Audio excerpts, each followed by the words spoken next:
fourth gap is really funding the financial capital markets. So I think, there's just so much more availability of financial capital today than, we had 10 years ago, despite, again, all the changes that have happened year to date. I think the financial capital markets continues to evolve in so many ways.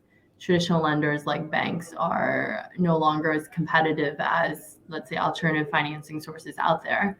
However, it's still very much a black box for operators who just haven't gone through the experience of, raising multiple funding rounds, doing M&A, or having exited a company. And I think a large reason for that is just because there's a lot of lingo and terminology, which makes it, call it scarier and less relatable than it really should be.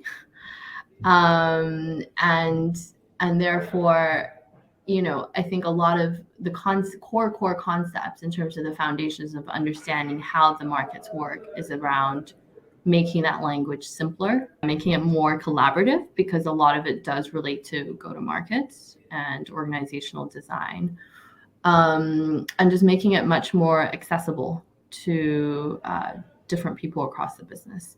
And the more that people can understand how funding then impacts their own day-to-day roles, it also allows them to make better, faster, more effective decisions for a company overall.